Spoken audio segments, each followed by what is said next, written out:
crosses more than a mile every second. But raw speed is not what makes it terrifying, and it is not the reason no defense on Earth can reliably stop it. What makes it terrifying is that, unlike almost anything that came before, it can dodge. For 70 years, a single quiet assumption held the nuclear peace together. You could see a missile coming, track it, and increasingly shoot it down. The entire architecture of missile defense, built over decades and worth trillions, rests on that one idea. Hypersonic weapons break it. And once it breaks, the balance that kept the great powers from each other's throats starts to wobble. And it does not just defeat the shield, it steals your time. A traditional intercontinental missile gives leaders roughly half an hour of warning to think, to verify, to decide. A hypersonic weapon can cut that to a handful of minutes. Minutes to decide whether the flash on the screen is real and whether to answer it. Here is exactly what this briefing covers, in order. How missile defense was supposed to work. What a hypersonic weapon truly is, because it is not what you think. Why the shield cannot stop it. And what that means for a world that has quietly relied on it for 3 generations. To understand what just broke, you first have to understand what was built. Missile defense begins with seeing. Enormous early warning radars and satellites watch the horizon and the edge of space, hunting for the hot plume of a launch. Some of these radars are the size of buildings, drawing enough power to run a small town, all to catch a single flash on the far side of the planet. The moment a missile lifts off, the clock starts, and the machine that has been built to kill it begins to wake up. Then comes the trick that makes the whole thing possible. A traditional ballistic missile flies like a thrown stone. It boosts up, arcs high into space, and falls back down along a smooth, predictable curve set by gravity and physics. Feed a radar a few seconds of that arc, and a computer can calculate exactly where the warhead is going, down to the neighborhood, before it is even halfway there. Knowing where it is going, you can put something in its way. A defense interceptor launches, races to the predicted collision point, and destroys the warhead by slamming into it, hit to kill, closing at a combined speed of thousands of miles an hour.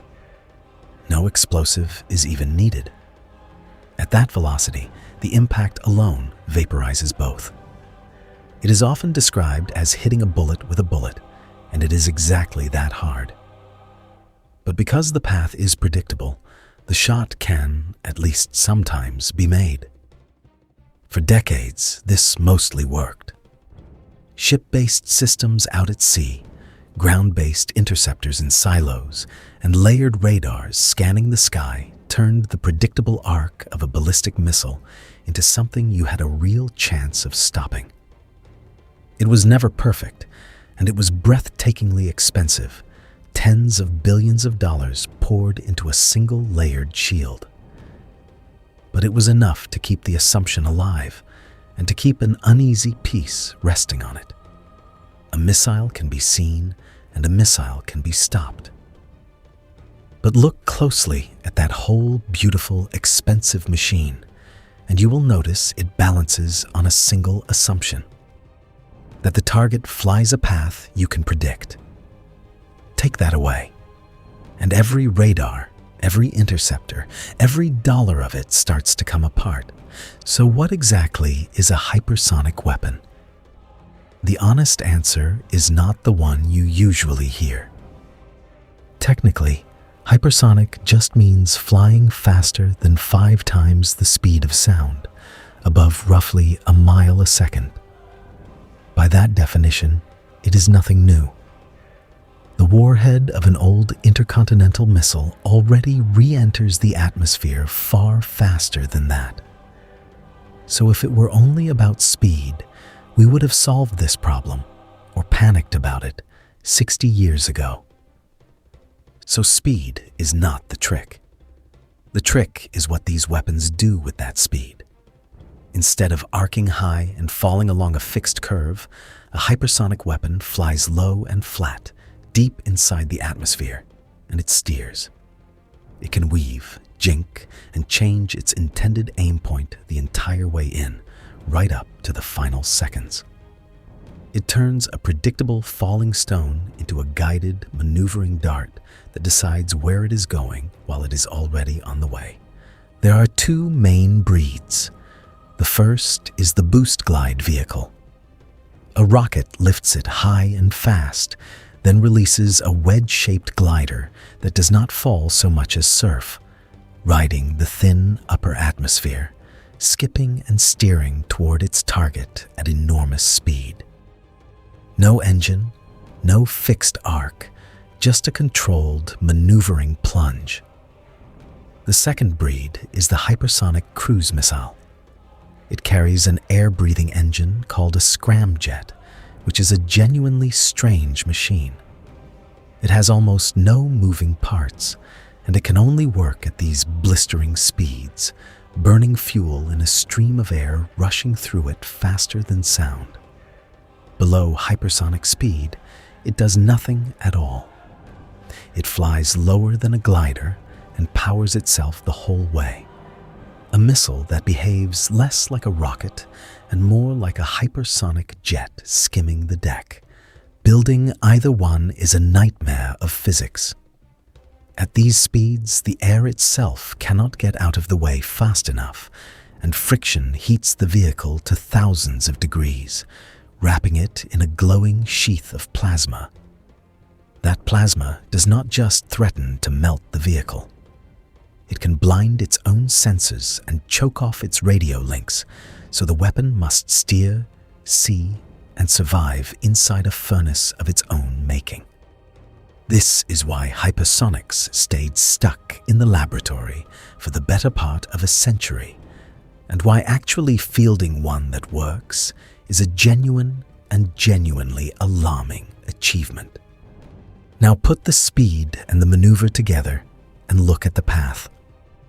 Instead of a tall, clean arc that a computer can finish drawing for you, you get a low, flat line that weaves and jinks, hiding its final destination until the last possible moment.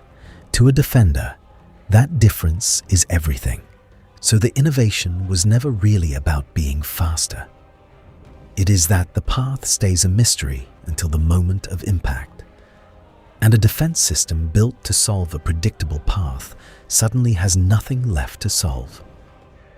Bring that maneuvering dart to the old shield and watch, step by step, as each piece of it fails. Start with the calculation at the heart of it all. To hit a target, an interceptor needs to know where that target will be, not where it is now. Against a predictable arc, easy. Against a weapon that can change direction at any second, the answer keeps moving. Every solution the computer finds is obsolete the instant the glider jinks. You are aiming at a guess. Now the seeing fails too. Because a hypersonic weapon flies low instead of arcing high into space, it stays hidden below the curve of the horizon far longer. Ground radars, which cannot see through the Earth itself, catch it late when it is already close. The defender loses the one thing that made interception possible: time to react. And what little time there is collapses. A weapon that is detected late and closing at more than a mile a second leaves defenders with seconds, not minutes, to detect it, classify it, decide, and fire. That is not just a hard engineering problem. It is barely enough time for a human being to register that anything is happening at all. Even a perfect interceptor is useless if the people and computers behind it never get the chance to launch it. It gets gets worse. Because these weapons can steer, they do not have to come by the expected route. They can swing wide and approach from an undefended direction around the flank of radars and interceptors that were carefully positioned to cover the obvious corridors. The shield is not just slow. It may be facing the wrong way entirely. Put it all together, and the defender's problem is brutal. Detected later, along a path that cannot be predicted, possibly from an unexpected direction, with seconds instead of minutes to respond. Each of those alone strains the system. All at once, they break it. The shield was not outfought by a better shield. It was outrun, outmaneuvered, and left with no time. The defense did not lose a fair fight. It was handed a problem with no solution and asked to solve it in seconds. Step back from the physics, and the strategic picture is what should really hold your attention. This is not science fiction, and it is not one country's secret. Russia and China have already fielded hypersonic weapons and shown them off in parades and tests, from maneuvering glide vehicles that ride down from the edge of space to ship-killing cruise missiles built to keep fleets at arm's length. The United States, after decades as the master of precision strike, was caught flat-footed and is now spending heavily to both catch up and build defenses. A new arms race is not coming. It is already well underway. The most immediate shock is to big, expensive, hard-to-move targets. An aircraft carrier is a floating city of power projection, tens of thousands of tons and billions of dollars, protected by the very missile shield we just watched fail. A hypersonic weapon that can find it and dodge its defenses threatens to turn that centerpiece of naval power into a liability, forcing it to hang back hundreds of miles further from any fight, and quietly shrinking the reach of the fleet built around it. But the deepest danger is not to any single ship. It is to time itself. When leaders have half an hour to judge whether a warning is real, there is room for a phone call, a second look, a moment of doubt, a chance for a false alarm to be caught before it becomes a war. History has several near misses that were saved by exactly that kind of pause. Cut the clock to a few minutes, and the pressure to decide instantly, to strike before being struck, grows enormously. Compressed decision time is precisely how mistakes turn into catastrophes. So what is the answer? The most promising counter is to stop relying on radars that cannot see over the horizon and to watch from above instead, with a dense layer of tracking satellites that never lose sight of a low, weaving target as it crosses the globe. Hand that continuous track to a new generation of interceptors designed to chase a maneuvering glider. Add directed energy weapons that could one day burn a target out of the sky at the speed of light, and there is at least a path. But every layer of it is enormously expensive.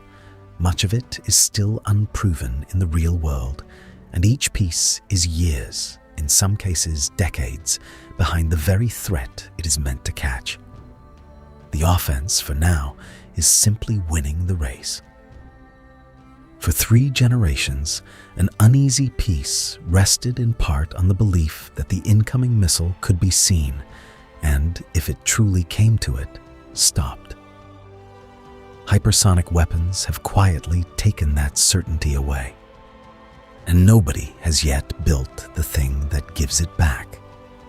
The lesson is not that these weapons are magic, or that defense is impossible forever. It is that a single, decades-old assumption that the path can be predicted was quietly carrying the entire weight of missile defense. pull that one assumption out, and the shield does not simply weaken, it falls. The race now is to build a new one on a new foundation before anyone is tempted to test how well the old one still holds. We have looked at the weapons that strike from the sky, and now the ones too fast to stop. Next time, the invisible war for the signals that all of it depends on, the jamming, the spoofing, and the fight to blind the other side before a shot is ever fired. Keep watching the horizon. What matters most in modern war is very often the thing you cannot see coming.